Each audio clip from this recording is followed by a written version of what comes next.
Okey, rakaman kelas untuk tajuk electricity ya. Sebab hari Sabtu kita buat perbincangan ulang kaji soalan kan. So untuk soalan nanti nak ujian. Untuk 4A, soalan bertanya tentang apakah yang dimaksudkan dengan EMF maksud daya gerak elektrik, atau dalam bahasa Inggerisnya dia beri nama sebagai EMF. Jadi untuk dalam bahasa Melayu dia adalah kerja. Yang paling penting sekali perkataan kerja yang dilakukan oleh suatu sel kering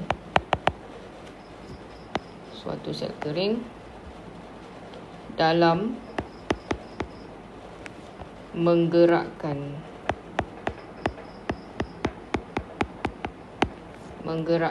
satu cas dalam suatu liter. Baik, apa pula cerita yang kedua? Disuruh minta bandingkan. Soalan kedua minta bandingkan. Bandingkan Raja 6.1 dan 6.2 lah. Okey. Bila kita bandingkan, dia akan tengok bandingkan apa yang pertama. Bandingkan kecerahan lampu. Okey, so kecerahan lampu tadi adalah bila kita tengok gambar tadi, semestinya gambar yang mana akan menghasilkan lampu yang lebih cerah, semestinya rajah yang ke 6.2 lah, lebih cerah. Okey, sebab sambungan tadi yang pertama ni sambungannya sesiri. Okey, sesiri dengan selari. Yang kedua ni selari. 96, 9 volt ni bukan selari, sesiri. Satu lagi tu dia punya urutan tadi 8.8. Dan juga daripada gambar pun sebenarnya kalau kecerahan ni tadi kita boleh nampak ni lebih banyak dia punya alur-alur kecerahan tu lah. Okay, so untuk itu Raja 6.2 lebih tinggi kecerahan berbanding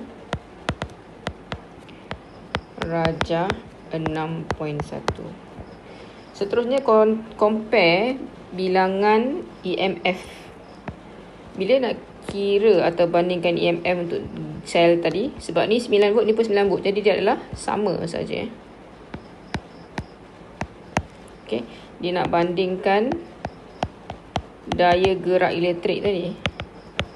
Tapi daya gerak elektrik kita tengok dua-duanya 9 volt. Daya gerak elektrik ni lebih pada voltan voltan pada arus tadi.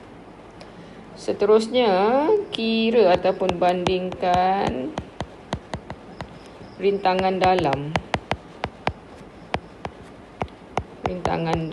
sel kering.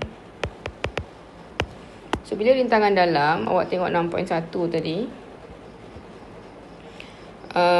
Rintangan dalam adalah berkait dengan 6.1 ni lebih tinggi rintangan dalamnya berbanding dengan 6.2. Okey. Sebab apa rintangan dalam? Bila rintangan dalam dia tinggi, dia punya kecerahan akan berkurang lah. So ini rintangan dalam dia tinggi, yang ini rintangan dalam dia rendah. Jadi dia lebih cerah. Satu lagi, rintangan dalam ni berkait dengan sambungan tadi lah, sesiri tadi. Okey. Jadi untuk ini rintangan dalam 6.1 lebih besar nilai rintangan dalam berbanding dengan 6.2. So nilai rintangan dalam untuk Raja 6.1 lebih tinggi daripada Raja 6.2. Okey. Seterusnya kita nak kira berdasarkan Raja 6.B relate, maksudnya hubung kait hubung kait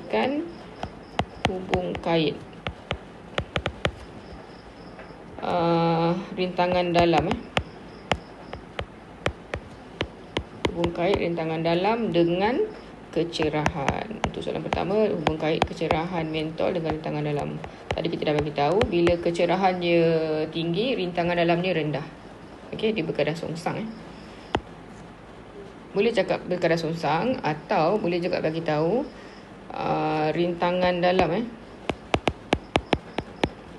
boleh tambah jumlah rintangan dalam. Untuk jumlah rintangan dalam dia berkurang akan menghasilkan kecerahan yang tinggi.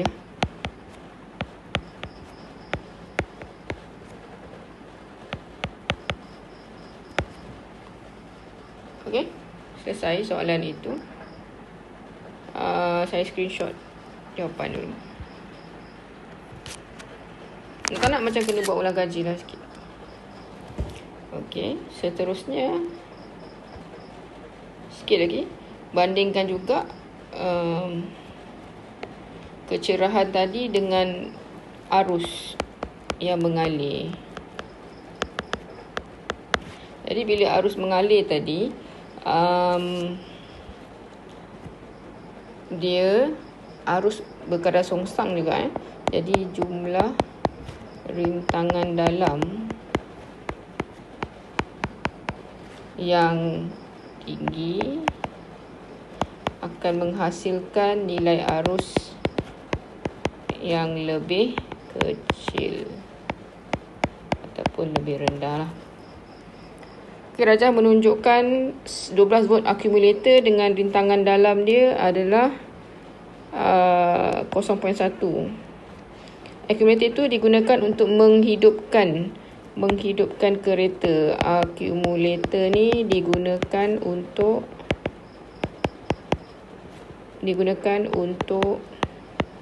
menghidupkan kereta.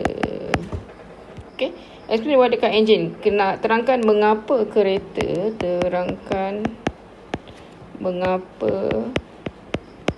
enjin kereta tidak boleh dihidupkan.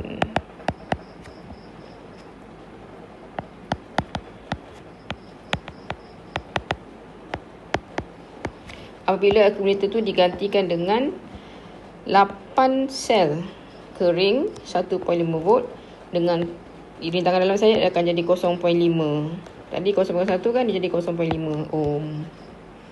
Okey, kenapa? Sebab apa yang penting sekali kita punya rintangan dalam tadi daripada nilai 0.1 dia jadi bertambah kan? Jadi rintangan dalam tadi telah bertambah ataupun telah menjadi semakin tinggi. Yang kedua, bila rintangan dalam terlalu tinggi, jadi arus tidak dapat mengalir.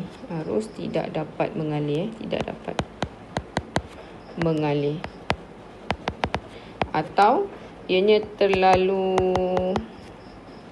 kecil lah, arus saya akan menjadi terlalu kecil arus yang ada. Okey. Untuk nombor 5, berkenaan dengan seorang pelajar membuat satu eksperimen untuk mengkaji hubungan di antara beza keupayaan dan juga arus melalui satu wayar. So gambar Rajah menunjukkan graf yang dihasilkan daripada eksperimen itulah. So ini adalah beza keupayaan, ini adalah arus. Okey, apakah soalannya? Soalannya bertanya tentang nyatakan hubungan antara beza keupayaan V dan juga arus I. Okey, apakah hubungan mereka? Jadi daripada graf sebenarnya hubungan mereka adalah berkadar terus. Okey, berkadar terus ni. Jadi yang kita boleh tulis adalah beza keupayaan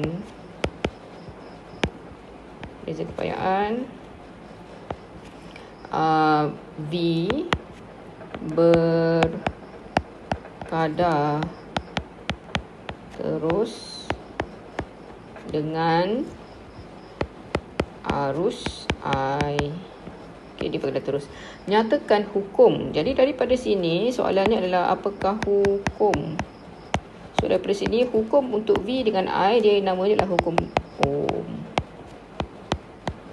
Yang mana V berkadar terus dengan I ni adalah hukum Ohm. Boleh tengok buku nota lah. Ni memang dalam tajuk. Pada seterusnya menunjukkan suatu lita. Ini adalah suatu lita dengan perkakasan peralatan elektrik.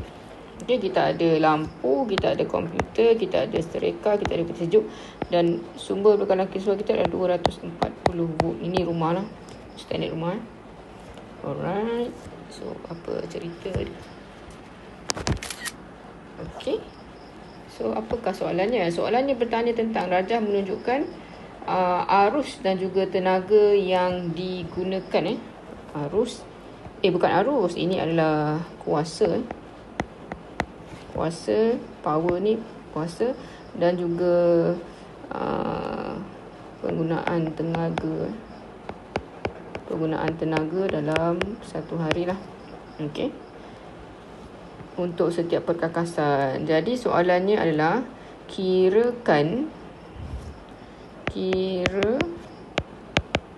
jumlah tenaga yang digunakan dalam satu hari.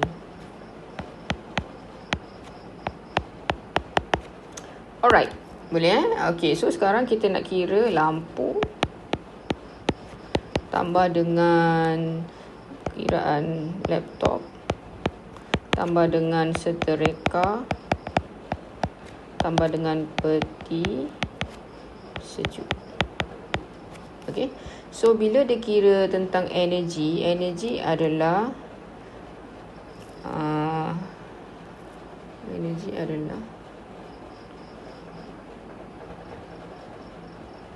P kali dengan T kan, time. Okay, so energi adalah P darab T.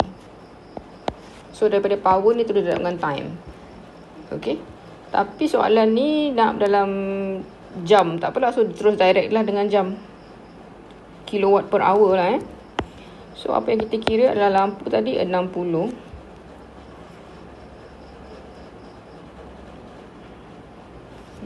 Alright, saya sambung tadi. Sekarang ni kita nak kira power tadi dalam bentuk kilowatt. Kilowatt. Jadi kena tukar 60 ni kepada 0.06. Lepas tu ni untuk lampu. Untuk laptop tadi pun kena tukar kilowatt. Jadinya 50 akan jadi tukar kepada 0.05 kilowatt. Okay, sebab kita kira kan kilowatt jam kan. Untuk seterika dia akan jadi 2 kilowatt lah. Jadi 2000 terus. Dan kita ada peti sejuk tadi. Peti sejuk adalah 0.04 kilowatt. Okey. Jadi untuk itu anda hanya perlu terus mendarabkan lampu tadi 0.06 kilowatt darab dengan jam dia adalah 10 jam 10 jam. Tambah dengan laptop saya adalah 0.05 darab dengan jam dia adalah 6 jam. Dan juga peti sejuk seterika akan jadi 2 kilowatt darab dengan 3. Tambah lagi last sekali kita ada 0.04 kilowatt dengan 24 jam. Sejuk 24 jam. Dia tadi tutup buka tak tutup kan. So bila you darab awak akan jadi jawapan akhir akan jadi 16.5 kilowatt jam. Atau dalam bahasa Inggerisnya dia boleh jadi 16.5 kilowatt per hour lah. Okey. Boleh So soalan seterusnya, jika kos elektrik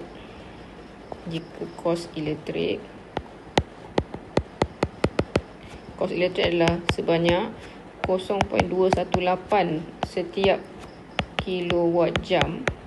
Kira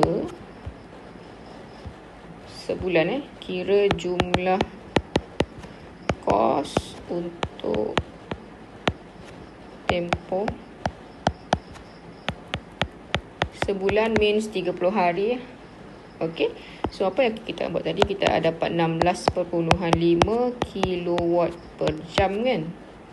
Jadi setiap jam tadi adalah sebanyak 0.218 kali dengan 30 hari je lah. So akan dapat sebanyak 107.91 ringgit. Itulah jawapan yang kita cari untuk soalan ini.